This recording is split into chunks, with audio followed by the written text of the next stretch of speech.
ನನ್ನ ತಂದೆಯವರು ಒಂದು ಗ್ರಾಮೀಣ ಪ್ರದೇಶದಲ್ಲಿ ಮಧ್ಯಮ ವರ್ಗದ ರೈತ ಸಮುದಾಯದಲ್ಲಿ ಹುಟ್ಟಿದವರು.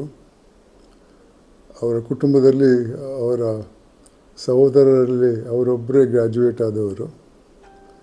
ತದನಂತರ ಲಾ ಪಾಸ್ ಮಾಡಿ ಕಾರ್ಕಳ ತಾಲೂಕು ಕೋರ್ಟಲ್ಲಿ ಪ್ರಾಕ್ಟೀಸ್ ಮಾಡಿದರು. ತದನಂತರ ದಕ್ಷಿಣ ಕನ್ನಡ ಜಿಲ್ಲೆಯ ಮಂಗಳೂರಿನ ಜಿಲ್ಲಾ ಕೋರ್ಟಲ್ಲಿ ಪ್ರಾಕ್ಟೀಸ್ ಮಾಡಿ ಪಬ್ಲಿಕ್ ಪ್ರಾಸಿಕ್ಯೂಟರ್ ಮತ್ತು ಗೌರ್ಮೆಂಟ್ ಪ್ಲೀಡರ್ ಆದರು. ಅದರ ನಂತರ ಮೊದಲನೇ ರಾಜ್ಯಸಭಾದ ಸದಸ್ಯರಾದರು. ಯುನೈಟೆಡ್ ನೇಷನ್ಸ್ಗೆ ಮೀಟಿಂಗಲ್ಲಿ ಭಾರತವನ್ನು ಪ್ರತಿನಿಧೀಕರಿಸಿದರು. 57ನೇ ಇಸ್ವಿಯಲ್ಲಿ ಕರ್ನಾಟಕ ಹೈಕೋರ್ಟ್ನ ನ್ಯಾಯಾಧೀಶರಾದರು. 65ನೇ ಇಸ್ವಿಯಲ್ಲಿ ಡೆಲ್ಲಿ ಮತ್ತು ಹಿಮಾಚಲ್ ಪ್ರದೇಶದ ಮೊದಲನೇ ಮುಖ್ಯ ನ್ಯಾಯಾಧೀಶರಾದರು. 67ರಲ್ಲಿ ಕರ್ನಾಟಕದಿಂದ ಮೊದಲನೆಯ ಸುಪ್ರೀಂ ಕೋರ್ಟ್ ನ್ಯಾಯಾಧೀಶರಾದರು. ನಾವು ಅಣ್ಣ ತಮ್ಮಂದಿರು 6 ಜನ ಮಕ್ಕಳು ತಂಗಿಯರು ಸೇರಿ. ಅವರು ಯಾವಾಗಲೂ ನಮ್ಗೆ ಹೇಳ್ತಾಯಿದ್ರು, ನಾನು ಹೋಗುವಾಗ ಏನೂ ಬಿಟ್ಟು ಹೋಗಲ್ಲ, ನೀವು ಇದ್ದದ್ರಲ್ಲೇ ತೃಪ್ತಿ ಪಡ್ಕೊಳ್ಬೇಕು, ನಿಮ್ಮ ಭವಿಷ್ಯವನ್ನು ನೀವೇ ನೋಡ್ಕೊಳ್ಬೇಕು, ನಿಮಗೆ ಎಷ್ಟು ವಿದ್ಯೆ ಬೇಕೋ ವಿದ್ಯೆ ಕೊಡ್ತೇನೆ, ಒಟ್ಟಿಗೆ ಹಾಕ್ತೇನೆ, ಆದರೆ ಹೋಗುವಾಗ ಏನೂ ಬಿಟ್ಟು ಹೋಗಲ್ಲ, ಹೋಗೋಕ್ಕೆ ನನ್ನ ಹತ್ರ ಏನು ಬಿಟ್ಟು ಹೋಗೋಕ್ಕೆ ಏನು ನನ್ನ ಹತ್ರ ಇಲ್ಲ ಅಂತ ಹೇಳ್ತಾಯಿದ್ರು. ಇನ್ನೊಂದು ಒಳ್ಳೆಯ ಆಶೀರ್ವಾದ ಮಾಡಿದರು, ನೀವು ಅಣ್ಣ ತಮ್ಮಂದಿರು ತಂಗಿಯಂದಿಯರು ದೊಡ್ಡವರಾದಮೇಲೆ ಒಂದೇ ಮನೆಯಲ್ಲಿ ಇರಬಾರ್ದು, ಜೊತೆಯಲ್ಲಿ ಬಿಸ್ನೆಸ್ ಮಾಡಬಾರ್ದು, ಜೊತೆಯಲ್ಲಿ ಪ್ರಾಪರ್ಟಿ ತಗೊಳ್ಬಾರ್ದು ಅಂತ. ನಾವು ಅದನ್ನು ಕಡ್ಡಾಯವಾಗಿ ಪಾಲಿಸಿದ್ದೇವೆ. ಒಬ್ಬರಿಗೊಬ್ಬರಿಗೆ ರಕ್ತ ಸಂಬಂಧವಾಗಬೇಕಾದಷ್ಟಿದೆ, ಆದರೆ ಆರ್ಥಿಕ ಸಂಬಂಧ ಯಾವುದೂ ಇಲ್ಲ. ಈ ಹಿನ್ನೆಲೆಯಲ್ಲಿ ಅವರು ನಡೆದುಕೊಂಡು ಬಂದಂಥ ದಾರಿ, ಅವರ ಜೀವನದ ದೃಷ್ಟಿಕೋನ ಮತ್ತು ಅವರು ಮಾಡಿ ತೋರಿಸಿದಂಥ ಯಶಸ್ಸು ನಮ್ಮಲ್ಲಿ ಭಾಳಷ್ಟು ಹುರುಪು ತಂದಿದೆ. ಅದರಿಂದಾಗಿ ನಾನು ಇವತ್ತು ಯಾರಿಗಾದರೂ ನನ್ನ ಧನ್ಯವಾದಗಳನ್ನು ಹೇಳೋದಿದ್ದರೆ ಮೊದಲನೇದಾಗಿ ನಾನು ಅವರಿಗೆ ನನ್ನ ಧನ್ಯವಾದಗಳನ್ನು ಅರ್ಪಿಸ್ತಾ ಇದ್ದೇನೆ. ನಮ್ಮಪ್ಪ ಮೂಲತಃ ದಫೇದಾರ್ ಆಗಿದ್ದರು. ಅಂದರೆ ಮೊದಲು ಪೊಲೀಸ್ ಕೆಲಸದಲ್ಲಿ ಕಾನ್ಸ್ಟೇಬಲ್ ಆಗಿದ್ದು, ಆಮೇಲೆ ಮುಂದೆ ಅವರು ದಫೇದಾರ್ ಕೆಲಸಕ್ಕೆ ಬಂದು ನಿಂತ್ಕೊಂಡ್ರು. ತುಂಬ ಶಿಸ್ತಿನ ಮನುಷ್ಯ. ಬ್ರಿಟಿಷರ ಆಳ್ವಿಕೆ ಕಾಲ ಅದು. ಇಂಗ್ಲೀಷರ ಆಳ್ವಿಕೆ ಮಾಡ್ತಿದ್ದ ಕಾಲದಲ್ಲಿ ನಮ್ಮಪ್ಪ ಇದ್ದಿದ್ದು ಮತ್ತು ಸೇರಿದ್ದು ಆಗಲೇನೇ. ಒಂದು ಸರಿ ನಾನು ವಿದ್ವತ್ ಪರೀಕ್ಷೆ ಮುಗಿಸ್ಕೊಂಡು ವಾಪಸ್ ಮನೆ ಬಂದಾಗ ಆಗ ನಾಟಕ ಕಳಿಸ್ಕೊಡ್ತಾಯಿದ್ದೆ ನಮ್ಮಪ್ಪ. ಆ ಹಳ್ಳಿನಲ್ಲಿ ದಾನಶೂರ ಕರ್ಣ ಅಂತ ಹೇಳಿ ಒಂದು ನಾಟಕ. ಆ ನಾಟಕಕ್ಕೆ ನನಗೆ ಹೇಳಿದ್ರು, ನೀನು ಒಳ್ಳೆಯ ವಿದ್ವಾಂಸ ಆಗಿದ್ದೆ, ಈಗ ನನಗೊಂದು ಸೀಸು ಪದ್ಯ ಬರ್ಕೊಡು ಅಂತ ಒಂದು ಸನ್ನಿವೇಶ ಹೇಳಿದ್ರು. ನನಗೆ ಭಾಳ ಪಿಕ್ಲೇಟ ಬಂತು. ಆ ಸೀಸು ಪದ್ಯ ಅಂತಂದರೆ ಹಳೆಯ ನಾಟಕದ ಮಟ್ಟಿನ ಥರದಲ್ಲಿ ಬರೀಬೇಕು. ನನಗೆ ಅದರ ಅಭ್ಯಾಸ ಇರಲಿಲ್ಲ. ಆದರೆ ನಮ್ಮ ಅಪ್ಪನ ಮಾತನ್ನು ಧಿಕ್ಕರಿಸೋಕ್ಕಾಗೋಲ್ಲ. ಆಯಿತು ಅಂಥೇಳಿ ಒಂದು ಪ್ರಯತ್ನ ಪಟ್ಟು 1-2 ದಿವಸದಲ್ಲಿ ಆ ಸನ್ನಿವೇಶಕ್ಕೆ ಅನುಗುಣವಾಗಿ ಒಂದು ಸೀಸು ಪದ್ಯ ಬರೆದುಕೊಟ್ಟೆ. ಅದನ್ನು ಬರೆದುಕೊಟ್ಟರೆ ನಮ್ಮಪ್ಪ ದ್ವಿತೀಯಾಕ್ಷರ ಪ್ರಾಸ ಇತ್ತು. ಅದನ್ನು ನೋಡಿ ಭಾಳ ಖುಷಿಪಟ್ಟ ನಮ್ಮಪ್ಪ. ಪರವಾಗಿಲ್ಲ, ನಿನಗೂ ಒಳ್ಳೆ ಪದ್ಯ ಬರೆಯೋಕ್ಕೆ ಬರುತ್ತೆ ನಿನಗೆ ಅಂತ. ಅಂದರೆ ಅಪ್ಪನ ನೆನಪು ಮಾಡಿಕೊಂಡಾಗೆಲ್ಲ ಇಂಥ ಚಿಕ್ಕ ಚಿಕ್ಕ ಪ್ರಸಂಗಗಳು ನನ್ನ ನೆನಪಿಗೆ ಬರ್ತವೆ. ಹಾಗಾಗಿ ನಮ್ಮಪ್ಪನ ಬಗ್ಗೆ ನಾನು ಇದುವರೆಗೂ ಹೆಚ್ಚು ಮಾತಾಡಿಲ್ಲ ನಮ್ಮಪ್ಪನ ಬಗ್ಗೆ. ಆದರೆ ನಮ್ಮಪ್ಪನ ಈಗ ನೆನೆಸ್ಕೊಂಡ್ರೆ ಒಂದು ರೀತಿಯ ಆತನ ಬೇರೆ ಬೇರೆ ಸಂದರ್ಭಗಳಲ್ಲಿ ನನ್ನ ಜೊತೆಗೆ ಒಂದು ಧೈರ್ಯನ, ಒಂದು ಹುಮ್ಮಸ್ಸನ್ನು, ಒಂದು ಪ್ರೀತಿಯನ್ನು ತುಂಬಿದ್ದನ್ನು ಕಂಡಾಗ ನಾನು ಅವರಿಗೆ ಥ್ಯಾಂಕ್ಸಪ್ಪ ಅಂತ ಮತ್ತೆ ಹೇಳಬೇಕಾಗುತ್ತೆ. ನನ್ನ ತಂದೆ ಹೆಸರು ಗೋಪಾಲ್ಗೌಡ ಅಂತ. ಅವರು ಇವಾಗಿಲ್ಲ, 2011ರಲ್ಲಿ ಅವರು ತೀರ್ಕೊಂಡ್ರು. ಫಾದರ್ಸ್ ಡೇಗೆ ಒಂದು ಸರಿ ನಾನು ಆರ್ಟಿಕಲ್ ಬರೆದಿದ್ದೆ. ರಾಜ್ಕುಮಾರ್ ಅವರು, ಸುಧಾರಾಣಿ ಅವರು ನಟಿಸಿರೋ ಸಿನಿಮಾದ ಒಂದು ಸಾಂಗನ್ನು ಕೇಳಿದ್ದು, ನಿನ್ನಂಥ ಅಪ್ಪ ಇಲ್ಲ ಅಂತ ಮಗಳು ಹೇಳೋವಂಥದ್ದನ್ನು. ಅದನ್ನೇ ನಾನು ಬರೆದಿದ್ದೆ, ನಿನ್ನಂಥ ಅಪ್ಪ ಇಲ್ಲ ಅಂತ ಮಗನೇಕೆ ಹೇಳಲ್ಲ ಅಂತ ಒಂದು ಬರೆದಿದ್ದೆ. ಮಗಳೇ ಹೇಳ್ತಾಳೆ, ಆದರೆ ಮಗ ಯಾವತ್ತೂ ಯಾಕೆ ಹೇಳಲ್ಲ? ಯಾಕೆಂದರೆ ಅಪ್ಪ ಮನೆಯಲ್ಲಿ ಹಾಗೆ ಅಂತಂದ್ರೆ ಒಂಥರ ನಾವು ಚಿಕ್ಕದ್ರಿಂದಲೂ ಕೂಡ ಒಂಥರ ಪಿ ಟಿ ಮೇಷ್ಟ್ರ ಥರ ಯಾವಾಗಲೂ ಶಿಸ್ತನ್ನು ನಮಗೆ ಕಲಿಸೋವಂಥದ್ದು, ಅಥವಾ ನಮ್ಮನ್ನು ಯಾವಾಗಲೂ ಕಿವಿಹಿಂಡಂತ ಇರ್ಬೋದು. ನಾವು ಎಷ್ಟೇ ನಮ್ಮ ಜೀವನದ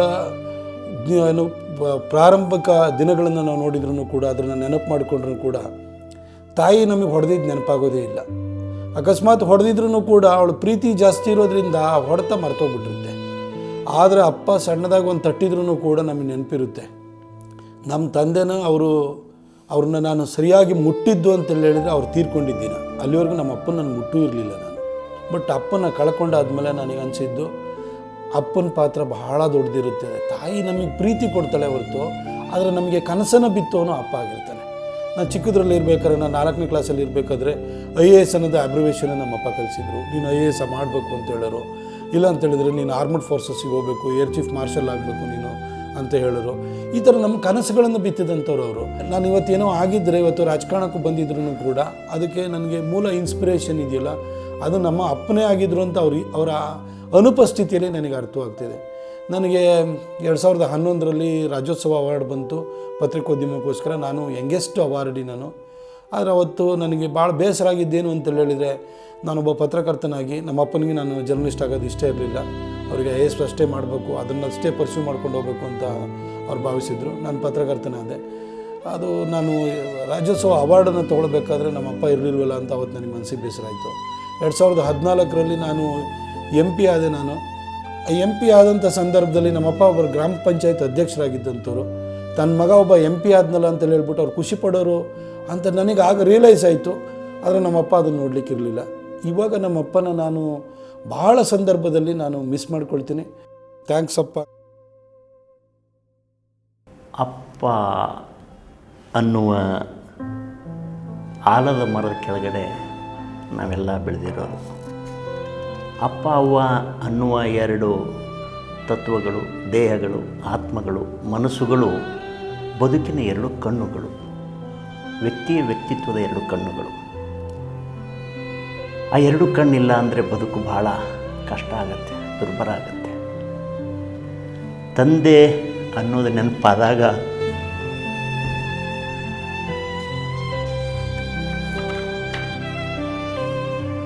ತುಂಬ ಭಾವುಕನಾಗ್ತದೆ. ನಮ್ಮ ತಂದೆಗೆ 5 ಜನ ಮಕ್ಕಳು, 3 ಜನ ಹೆಣ್ಮಕ್ಕಳು, 2 ಗಂಡು ಮಕ್ಕಳು. ಬಟ್ ನಾನು ಹಿರಿ ಮಗ. ದಿನದ 24 ಗಂಟೆ ಕೆಲಸ ಮಾಡಬೇಕು ಅನ್ನೋದು ನಾನು ಕಲ್ತಿರೋದು ನಮ್ಮ ಅಪ್ಪನಿಂದ. ಇವತ್ತು ನಾನು ಒಬ್ಬ ಅಧಿಕಾರಿಯಾಗಿ, ಒಬ್ಬ ನಟನಾಗಿ, ಒಬ್ಬ ಲೇಖಕನಾಗಿ, ಒಬ್ಬ ಚಿಂತಕನಾಗಿ ಆಗಿರೋದು ನಮ್ಮ ಅಪ್ಪನಿಂದ. ಯಾಕಂತಂದರೆ ನಮ್ಮಪ್ಪ ದಣಿವರಿಯದ ತಂದೆಯಾಗಿದ್ದರು. ನಸುಕಿನ 3 ಗಂಟೆಗೆ ಎದ್ದು ನೇಕಾರಿಕೆ ಮಾಡ್ತಾಯಿದ್ರು.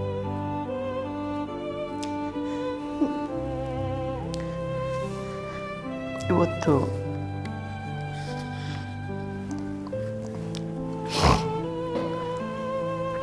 ತಂದೆ ಇಲ್ಲ. 2012ರಲ್ಲಿ ಅವರು ಕಾಲಾದರು. ಆದರೆ ಅವರ ಶಿಸ್ತು, ಅವರ ಸಂಯಮ, ಅವರ ದುಡಿಮೆ, ಶ್ರಮ ಅದೆಲ್ಲವೂ ನನ್ನ ಜೊತೆ ಇವತ್ತಿಗೂ ಇದೆ.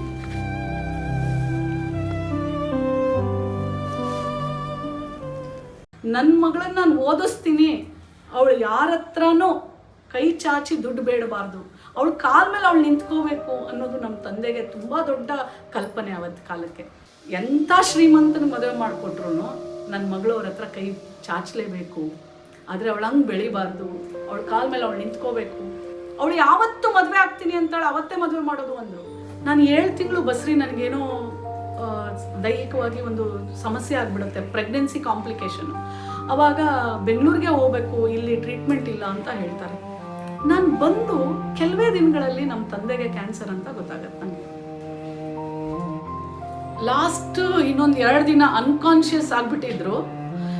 ಆದರೆ ಅವ್ರಿಗೆ ನಾನು ಸತ್ತೋಗ್ತೀನಿ ಅಂತ ಅವ್ರಿಗೆ ತುಂಬ, ಅವ್ರ ಪೈಲ್ವಾನು, ತುಂಬ ಗಟ್ಟಿ ಮನುಷ್ಯ. ಒಂದೊಂದ್ಸಲ ಅವ್ರಿಗೆ ಕಾನ್ಶಿಯಸ್ ಬರ್ತಾ ಇತ್ತು. ನಾನು ಯಾರೋ ಬಂದು ಮುಟ್ತಾರೆ, ಕೈ ಎತ್ತಿಂಗ್ ಬಿಸಾಕ್ಬಿಡ್ತಾರೆ. ನಾನು ಮುಟ್ಟಿದ್ರೆ ನನ್ನ ಕೈ ಹಿಡ್ಕೋತಾರೆ. ಮಾತು ಬರ್ತಾ ಇರಲ್ಲ ಅವ್ರಿಗೆ, ಆದರೆ ನನ್ನ ಕೈ ಹಿಡ್ಕೋತಾರೆ. ನನ್ನ ಪಕ್ಕದಲ್ಲಿ ಕೂತ್ಕೊಂಡು ನಮ್ಮ ತಂದೆ ಕೈ ಹಿಡ್ಕೊಂಡು ಒಂದೇನೋ ಒಂದು ಕೆಲಸ ಮಾಡಿಸ್ಬೇಕಾಗತ್ತೆ, ಮಾಡಿಸ್ತೀನಿ. ಅದಾದ್ಮೇಲೆ ನಮ್ಮಪ್ಪ ಸತ್ತೋಗ್ತಾರೆ.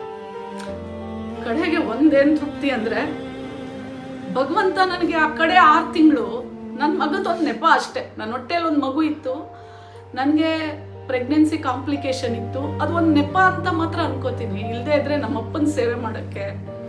ಯಾಕಂದರೆ ಯಾರು ಬರ್ತಿರ್ಲಿಲ್ಲ, ಎಲ್ಲ ಭಯ ಬೀಳೋರು. ನಾನು ಕಾರಲ್ಲಿ ನನ್ನ ಮಗು ಇರೋದು, ಹೋಗಿ ಹಾಲು ಕುಡಿಸ್ಬಿಟ್ಟು ಮತ್ತೆ ಬಂದು ನಮ್ಮ ಅಪ್ಪನ ಹತ್ರ ಕೂತ್ಕೋತಾ ಇದ್ದೆ. ನಾನು ಯಾವಾಗಲೂ ಹೇಳ್ತೀನಿ, ನಾನು ನಮ್ಮ ಅಪ್ಪಂದು 3/4 ಭಾಗ ನಾನು ನಮ್ಮ ಅಪ್ಪನೇ ಅಂತ. ಹಾಗಾಗಿ ಮಗಳಿಗೆ ಅಪ್ಪ ತಾಯಿ ಪ್ರೀತಿಯನ್ನು ಕೊಟ್ಟರೆ ತಂದೆ ಶಕ್ತಿಯನ್ನು ಕೊಡ್ತಾನೆ. ತಾಯಿ ಹೇಳಿ ಕೊಟ್ಟರೆ ತಂದೆ ಮೌನದಲ್ಲೇ ಎಲ್ಲವನ್ನೂ ಕೊಟ್ಟು ಹೋಗ್ತಾನೆ. ಅದು ನನ್ನ ತಂದೆ. ನನ್ನ ವೈಫು ಬೆಂಗಳೂರಿಗೆ ಬಂದಾಗ ಅವಳು ಡಾಕ್ಟರ್ BAMS ಓದಿದ್ರು. ಅವ್ರಿಗೊಂದು ಇಂಟರ್ನ್ಶಿಪ್ಗೆ ಹೋಗ್ಬೇಕಾಯಿತು.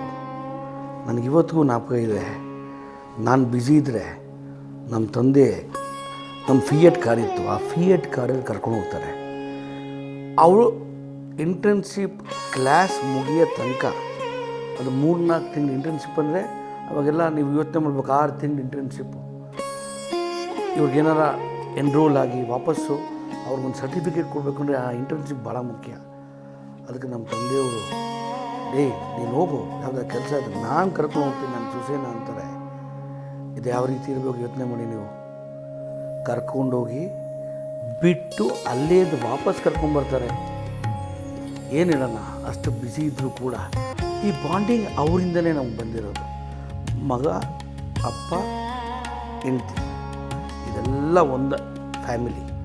ಈ ಫ್ಯಾಮಿಲಿ ಚೆನ್ನಾಗಿದ್ದರೆ ಮಾತ್ರ ನಾವು ಆಚೆ ಅವ್ರನ್ನ ನೋಡ್ಕೊಳಕ್ಕಾಗೋದು ಅನ್ನೋದು ತಿಳಿಸಿರೋದೇ ನಮ್ಮಪ್ಪ. ನಮ್ಮ ತಂದೆಯವರು ಕಾಂತನ ಶೆಟ್ಟಿ ಅವ್ರ ಮಗನಾಗಿರೋದೇ ನನ್ನ ಅದೃಷ್ಟ. ಗ್ರಾಮೀಣ ಮಟ್ಟದಿಂದ ಹುಟ್ಟಿದವನು ನಾನು. ಇವತ್ತು ರಾಷ್ಟ್ರೀಯ ಮಟ್ಟದಲ್ಲಿ ಬೆಳೆದಿದ್ದೇನೆ. ವೃತ್ತಿರೀತ್ಯ ನ್ಯಾಯವಾದಿ ಆಗಿದ್ದೀನಿ, ವ್ಯಾಪಾರಸ್ಥನೂ ಹೌದು, ರಾಜಕಾರಣಿನೂ ಹೌದು. ಎಲ್ಲ ಆ್ಯಂಗಿಲ್ಗಳಲ್ಲಿ ಎಲ್ಲ ಕಡೆಯಿಂದ ಬೆಳೆಸ್ಕೊಂಡು ನಮ್ಮ ಕುಲಸಂಘಗಳಲ್ಲಾಗಲಿ ಎಲ್ಲ ಕಡೆಯಿಂದ ಬೆಳೆದು ಇವತ್ತು ನಿಂತ್ಕೊಂಡಿದ್ದೀನಿ ಅಂದರೆ ಇದು ನಮ್ಮ ತಂದೆಯವರ ಆಶೀರ್ವಾದ. ಜನರ ಸೇವೆಯೇ ಜನಾರ್ದನ ಸೇವೆ ಅನ್ನೋ ಭಾವನೆ ನಮ್ಮ ತಂದೆಯವರು ಪ್ರತಿ ಸಲ ನಮಗೆ ಹೇಳಿ, ಇವತ್ತು ಆ ದೇವರ ಆಶೀರ್ವಾದದಿಂದ, ನಮ್ಮ ತಂದೆಯ ಆಶೀರ್ವಾದದಿಂದ, ಎಲ್ಲ ಜನಗಳ ಆಶೀರ್ವಾದದಿಂದ ನಾನು ಈ ಮಟ್ಟಿಗೆ ಬೆಳೆದಿದ್ದೇನೆ. ಹೇಳಬೇಕಾದ್ರೆ ನನ್ನ ತಂದೆ ನನಗೆ ಹೀರೋ, ನನ್ನ ತಂದೆ ನನಗೆ ಸ್ಫೂರ್ತಿ. ನನ್ನ ತಂದೆಯಲ್ಲಿದ್ದ ತಾಳ್ಮೆನೇ ನನ್ನನ್ನು ಮೂರ್ತಿಯಾಗಿ ಒಂದು ಸ್ವರೂಪಕ್ಕೆ ಕಾರಣ ಅಂತ ಹೇಳಿದರೆ ತಪ್ಪಾಗಲಾರ್ದು. ಅವರಲ್ಲಿದ್ದ ಪೇಷನ್ಸು ಮತ್ತು ಅವರ ಸ್ನೇಹ ಮನೋಭಾವ, ಯಾರೇ ಆಗಲಿ, ಅವರು ಹಿರಿಯರಾಗಲಿ ಕಿರಿಯರಾಗಲಿ ನನ್ನ ಗೆಳೆಯರಾಗಲಿ ಅಪರಿಚಿತರಾಗಲಿ, ಅವರು ತುಂಬಾ ಹಾರ್ಟ್ ಟು ಹಾರ್ಟ್ ಮಾತನಾಡ್ತಾಯಿದ್ರು. ನನ್ನ ತಂದೆ NA ಲಕ್ಷ್ಮಣ್ ಅಂತೇಳಿ, ಅವರ ತಂದೆ ಹೆಸರು ಅರಸಪ್ಪ. ನೆಲಮಂಗಲ ಮೂಲ ಸ್ಥಳ ಆದರೂ ಸಹ ಮಂಡ್ಯದಲ್ಲಿ ಓದಂಥ ಸಂದರ್ಭದಲ್ಲಿ ಆಗಲೇ ಸ್ವತಂತ್ರ ಸಂಗ್ರಾಮದಲ್ಲಿ ಭಾಗವಹಿಸ್ತಾ ಇದ್ದಂಥದ್ದು ಮತ್ತು NCCಲಿದ್ದಿದ್ದು, ಇವೆಲ್ಲವೂ ಸಹ ನನಗೆ ಬಹುಶಃ ಅವರಿಂದಲೇ ಬಂದಿರಬೇಕು ಅನಿಸುತ್ತೆ. ಡಾಕ್ಟರ್ ರಾಜ್ಕುಮಾರ್ ಅವ್ರು ಹೇಳಿದರು, ತಂದೆ ತಾಯಿಗಳೇ ಜೀವಂತ, ತಂದೆ ತಾಯಿಗಳ ಆಶೀರ್ವಾದ ಇದ್ದರೆ ಏನು ಬೇಕಾದ್ರೂ ಗೆಲ್ಬೋದು ಅಂತ ಹೇಳಿದರು. ಬಹಳ ದಿವಸಗಳ ಕಾಲ ಈ ಭಾಗ್ಯ ಇರೋದಿಲ್ಲ. ಯಾವಾಗ ಹೋಗ್ಬಿಡ್ತಾರೋ ತಂದೆ ತಾಯಿಗಳು, ಅದು ಇದ್ದಾಗ ಬೆಲೆ ಗೊತ್ತಾಗಲ್ಲ, ಕಳ್ಕೊಂಡಾಗ ಗೊತ್ತಾಗುತ್ತೆ ಜೀವನ ಏನು ಅಂತೇಳಿ. ಇದು ನಾನು ಹೇಳ್ತಾ ಈ ಅವಕಾಶಕ್ಕಾಗಿ ಧನ್ಯವಾದಗಳು. ನಮಸ್ಕಾರ. ತಂದೆ ತಾಯಿಗನ ದೊಡ್ಡ ದೇವರು ಯಾರೂ ಇಲ್ಲ ಅನ್ನೋ ಒಂದು ಸಂದೇಶವನ್ನು ಕೊಡೋದ್ರ ಮೂಲಕ ತಂದೆಯಾದವ್ರಿಗೆ ಕೇವಲ ಜನ್ಮ ನೀಡೋದು ಅಲ್ಲದೆ ಆ ತಂದೆಯಾದವ್ರಿಗೆ ತನ್ನ ಮಕ್ಕಳು ಮಗುವನ್ನು ಬೆಳೆಸಿ ಈ ಒಂದು ಸಮಾಜಕ್ಕೆ ಉತ್ತಮವಾದ ಮಗನಾಗಿ, ಪ್ರಜೆಯಾಗಿ, ಒಬ್ಬ ಸೇವಕನಾಗಿ ಈ ಸಮಾಜಕ್ಕೆ ಕೊಡುಗೆಯಾಗಿ ಕೊಡ್ತಕ್ಕಂಥ ದೊಡ್ಡ ಜವಾಬ್ದಾರಿ ಅಪ್ಪನದು. ತನಗೆ ಎಷ್ಟೇ ಕಷ್ಟ ಆದರೂ ಕೂಡ ತನ್ನ ಮಕ್ಕಳಿಗೆ ಯಾವುದೇ ಕಷ್ಟ ಬರಬಾರ್ದು ಅಂಥೇಳಿ ಹುಟ್ಟದಿಂದಲೂ ಕೂಡ ಅವ್ರು ಬದುಕಿರೋವರೆಗೂ ತನ್ನ ಮಕ್ಕಳ ಮೇಲೆ ಆಸೆ, ಆಕಾಂಕ್ಷೆ, ಅಭಿಲಾಷೆ ಮತ್ತು ಜವಾಬ್ದಾರಿ ಎಲ್ಲವನ್ನು ಹೊತ್ತಿರ್ತಾರೆ. ಇವತ್ತು ಮುಕ್ಕೋಟಿ ದೇವರುಗಳ ಆಶೀರ್ವಾದವನ್ನು ಪಡೆಯೋದಕ್ಕೆ ನಾವು ಕಾಣದ ದೇವರುಗಳನ್ನೆಲ್ಲ ಸುತ್ತಿ ಕೈಯನ್ನು ಮುಗಿತೀವಿ. ಆದರೆ ನಮ್ಮ ಜೊತೆನೇ ಇರುವಂತಹ ತಂದೆ ತಾಯಿಗಳನ್ನ ನಾವು ಮರ್ತೋಗ್ತೀವಿ. ಇವತ್ತು ಅಪ್ಪನ ಪ್ರಮುಖವಾದಂತಹ ಏನು ಸ್ಥಾನಮಾನಗಳನ್ನು ಯಾರೊಬ್ಬರೂ ಕೂಡ ತುಂಬಲು ಅಸಾಧ್ಯವಾದದ್ದು. ಇವತ್ತು ತಂದೆ ಅಂದರೆ ಒಂದು ಪ್ರಪಂಚ, ಹೆಮ್ಮರ. ಇವತ್ತು ತಂದೆ ಇಲ್ಲದೆ ನಾವೆಲ್ಲರೂ ಇರಲು ಸಾಧ್ಯವಿಲ್ಲ. ನಾವು ತಾಯಿ ಬಗ್ಗೆ ಸಾಂಗ್ಗಳನ್ನ ಕೇಳಿದ್ದೀವಿ, ತಾಯಿ ಬಗ್ಗೆ ಪುಸ್ತಕಗಳನ್ನ ನೋಡಿದ್ದೀವಿ. ಅತಿ ಹೆಚ್ಚು ಎಲ್ಲೂ ಕೂಡ ನಾವು ಅಪ್ಪಂದಿರ ಬಗ್ಗೆ ಯಾವುದನ್ನೂ ಕೂಡ ಕೇಳ್ಪಟ್ಟಿಲ್ಲ ಇವತ್ತುವರೆಗೂ ಕೂಡ. ಯಾಕಂದರೆ ಬೆರಳೆಣಿಕೆ ಅಷ್ಟೇ ನಾವು ತಂದೆಯ ಬಗ್ಗೆ ಮಾತುಗಳನ್ನಾಡೋದು ಅಥವಾ ಕೃತಿಗಳನ್ನು ನೋಡಿರೋದು. ಆದರೆ ಇದು ವಿಶೇಷ ಇವತ್ತು ಥ್ಯಾಂಕ್ಸ್ ಅಪ್ಪ ಅನ್ನುವಂತಹ ಪುಸ್ತಕ. ನಿನ್ನ ಅಂಗಿ ಬೆವರಲಿ ನಮ್ಮ ಅನ್ನ ಅಡಗಿದೆ, ಮಗಳೇ ಅನ್ನೋ ಮಾತಿನಲ್ಲಿ ನಿನ್ನ ಮಮತೆ ಅಡಗಿದೆ. ತಾಯಿ ಮಾತ್ರ ತವರಲ್ಲ, ತಂದೆ ಇರದೆ ತಾಯಿಲ್ಲ, ಆಕಾಶದಂತೆ ನಿನ್ನ ಮನಸ್ಸಪ್ಪ. ಹೀಗೆ ಅಪ್ಪ ಅಂದರೆ ಊಹಿಸಲಾಗದ, ವರ್ಣನೆಗೆ ನಿಲುಕದ, ಅಕ್ಷರಗಳೇ ಇಲ್ಲದ ಎರಡೇ ಅಕ್ಷರ ಕೊನೆಯದಾಗಿ, ಅದುವೇ ಅಪ್ಪ. ತಾಯಿ ಮೊದಲನೇ ಸ್ಥಾನದಲ್ಲಿ, ತಂದೆ ಎರಡನೇ ಸ್ಥಾನದಲ್ಲಿ ಇರ್ತಾರೆ ಯಾವಾಗಲೂ, ಎಲ್ಲ ಮನೆಗಳಲ್ಲೂ ಸಹ, ನಮ್ಮ ಮನೆಯಲ್ಲೂ ಸಹ. ಆದರೆ ತಾಯಿ ಕಣ್ಣೀರು ನಾವು ನೋಡಿರ್ತೀವಿ, ತಂದೆಯ ಕಣ್ಣೀರು ನಾವು ನೋಡಿರಲ್ಲ. ಯಾಕಂದರೆ ತಂದೆ ಹತ್ತಿರ ಎಲ್ಲಿ ಆ ನೀರು ವೇಸ್ಟ್ ಆಗುತ್ತಂತ ಬೆವರಿನಲ್ಲಿ ಕಷ್ಟಪಟ್ಟು ಕರಗಿಸಿ ನಮ್ಮನ್ನೆಲ್ಲ ಸಾಕಿರ್ತಾರೆ. ಆದರೆ ತಂದೆಗೆ ನಾವು ಸ್ವಲ್ಪ ಕಡಿಮೆ ಮಹತ್ವ ಕೊಡ್ತೀವಿ. ನಮಗೆ ಸೃಷ್ಟಿಕರ್ತ ಬ್ರಹ್ಮ, ಅಲ್ಲ, ಜೀಸಸ್ ಅಂತ ಎಲ್ಲ ಹೇಳ್ತಾರೆ. ಆದರೆ ನಾವು ಕಾಣುವ ದೇವರು ಯಾರಾದ್ರು ಇದ್ದರೆ ಅದು ತಂದೆ ತಾಯಿಯಂದರು ಅಂತ ಹೇಳೋದಕ್ಕೆ ನಾನು ಇಷ್ಟಪಡ್ತೀನಿ. ತಂದೆ ತಾಯಿ ಇರೋವರೆಗೂ ಅವ್ರ ಗೌರವ ನಮಗೆ ಕಾಣಿಸಲ್ಲ. ನಮ್ಮ ತಂದೆ ಇರೋವರೆಗೂ ನಾನು ಸರಿಯಾಗಿ ಮಾತಾಡ್ತಾನೆ ಇರಲಿಲ್ಲ. ನಮ್ಮ ತಂದೆ ದೈವಾಧೀನರಾದಮೇಲೆ ತಂದೆ ಅಂದರೆ ಏನು ಅಂತ ಈಗ ಅರ್ಥ ಆಗುತ್ತೆ.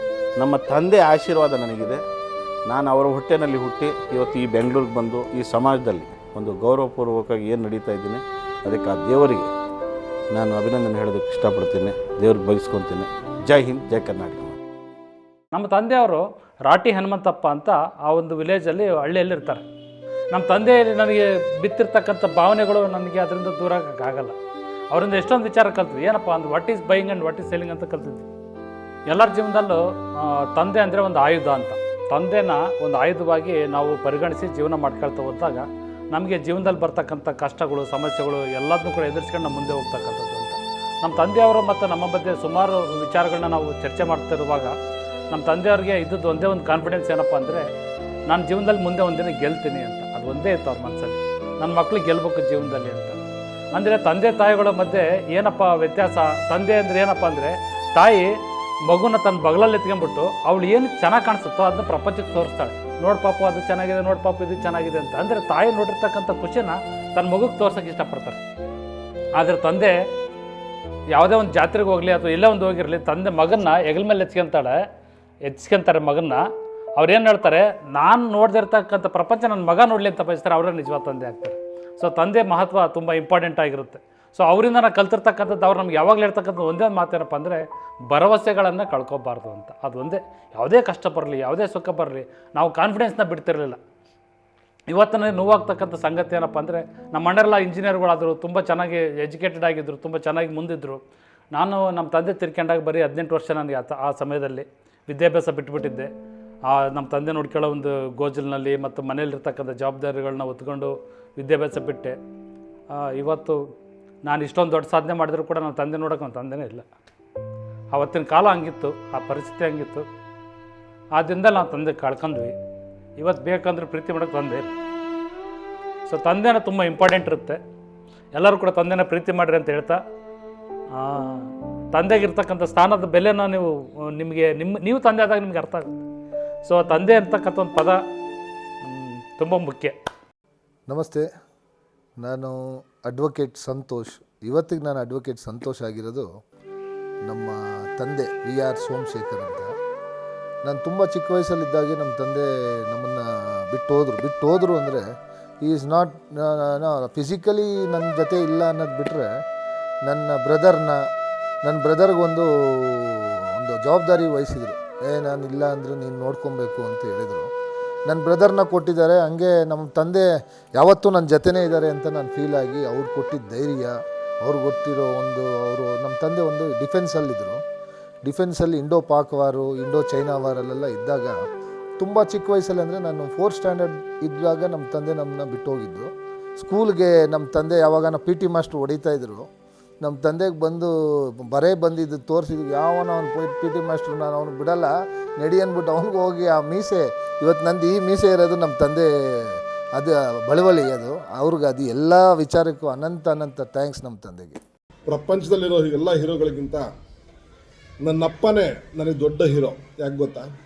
ನಾನು ಫಸ್ಟ್ ನೋಡಿದ್ದು ನನ್ನ ಅಪ್ಪನ ಅಂಶ ನನ್ನಲ್ಲಿದೆ. ನನ್ನಪ್ಪ ತನ್ನ ಸಂಸಾರಕ್ಕಿಂತ ಹೆಚ್ಚಾಗಿ ದೇಶ ಪ್ರೇಮಕ್ಕೋಸ್ಕರ ದೇಶವನ್ನು ಕಾಪಾಡೋದಕ್ಕೆ ಗಡಿಯಲ್ಲಿ ಸೇವೆಯನ್ನು ಸಲ್ಲಿಸಿದವರು. ನಾನು ಹುಟ್ಟಿದಾಗ ಅವರು ಪಾಕಿಸ್ತಾನ್ ವಾರಲ್ಲಿದ್ದರು. ನಾನು ಹುಟ್ಟಿದ ದಿನ ಅವರಲ್ಲಿ ಸ್ವೀಟ್ ಯಾರಿಗೂ ಕೊಡೋಕ್ಕೆ ಸಾಧ್ಯ ಇಲ್ಲ ಅಂದಾಗ ಅಲ್ಲಿ ಯುದ್ಧ ಭೂಮಿಯಲ್ಲಿ ಕಬ್ಬನ್ನು ಕಟ್ ಮಾಡಿ ಕಬ್ಬನ್ನ ಪೀಸ್ಗಳನ್ನ ಕೊಟ್ಟು ನನ್ನ ಮಗನ ಜನನ ಆಗಿದೆ ಅಂಥೇಳಿ ಖುಷಿ ಪಟ್ಟರಂತೆ. ಅದಕ್ಕಿಂತ ಅವರ ದೇಶ ಪ್ರೇಮ ಇನ್ನೆಂಥದ್ದು ಬೇಕು ಹೇಳಿ. ನಾನು ಚಿಕ್ಕವನಿದ್ದಾಗ ನಮ್ಮಪ್ಪ ವರ್ಷಕ್ಕೆ 2 ತಿಂಗಳು ರಜೆಗೆ ಬರ್ತಾಯಿದ್ರು. 2 ತಿಂಗಳು ರಜಾ ಆದಮೇಲೆ ಅವರು ತಮ್ಮ ಬೆಡ್ ಹೋಲ್ಡರ್ನ ಎತ್ಕೊಂಡು ಹೋಗುವಾಗ ಸಂತೋಷದಿಂದ ಹೋಗೋರು.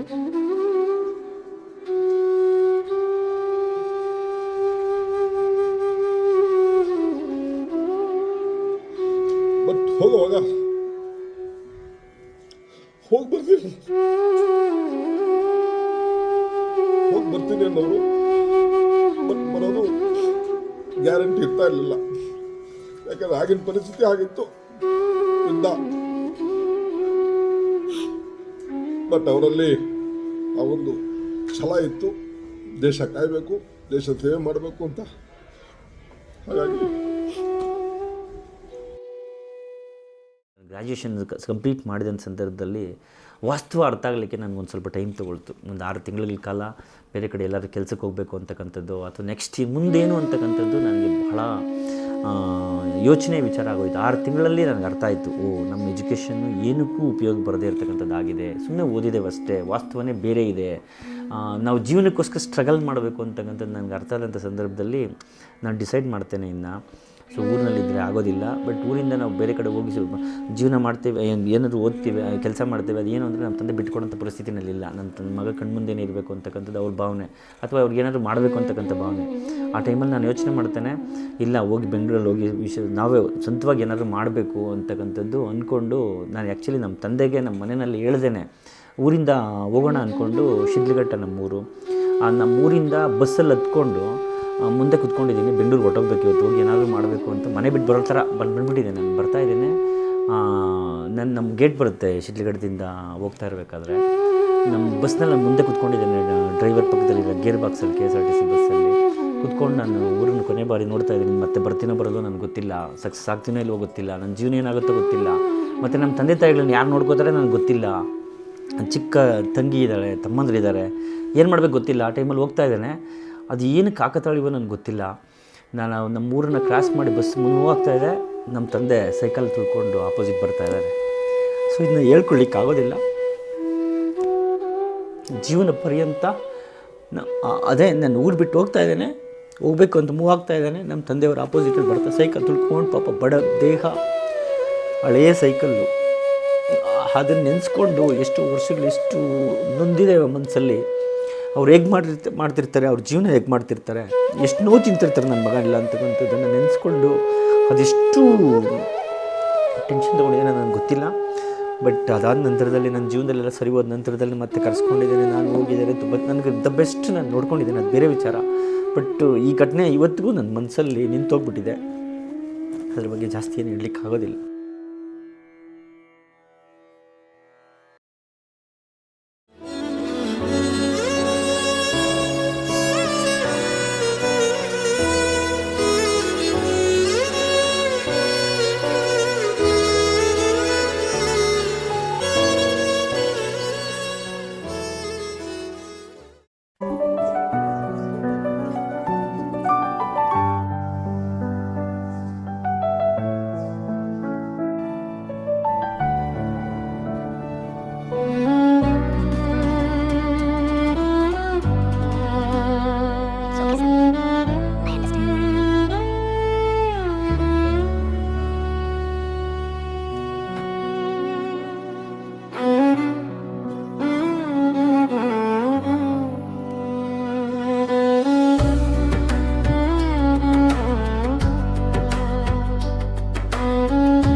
ಖಂಡಿತ ಥ್ಯಾಂಕ್ಸ್ ಅಪ್ಪ ಕಾದಂಬರಿ ಮಾತ್ರ ಅಲ್ಲ, ಸಂಬಂಧಗಳ ಸವಿ ನೆನಪಿನ ಮಾಧುರ್ಯದ ಭಂಡಾರ. ಸ್ವಲ್ಪ ಪುಸ್ತಕವನ್ನ ಖರೀದಿಸಲು 8217215195 ವಾಟ್ಸ್ಆಪ್ ನಂಬರ್ಗೆ ಹೈ ಎಂದು ಮೆಸೇಜ್ ಮಾಡಿ, ನಿಮ್ಮ ಮನೆ ಬಾಗಿಲಿಗೆ ಬರ್ತದೆ.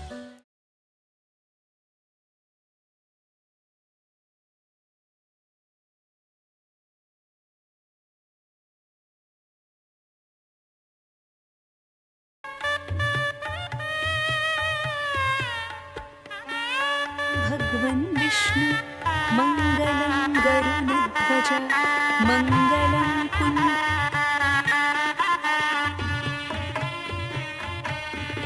ಇಷ್ಟು ವರ್ಷ ನನ್ನ ಎಷ್ಟು ಸುಖವಾಗಿ ಸಾಕಿ ಬೆಳೆಸ್ತೀರಿ ಈಗ ನಿಮ್ನೆಲ್ಲ ಬಿಟ್ಟು ಹೋಗೋಕೆ ಆಗ್ತಿಲ್ಲ ಅಪ್ಪ. ಈ ಬುಕ್ ನಿನ್ ಜೊತೆ ತಗೊಂಡೋಗ್ಬೋದು, ನಾವೆಲ್ಲ ನಿನ್ ಜೊತೆನೇ ಇದೀವಿ ಅಂತಾಗತ್ತೆ. ಥ್ಯಾಂಕ್ಸ್ ಅಪ್ಪ.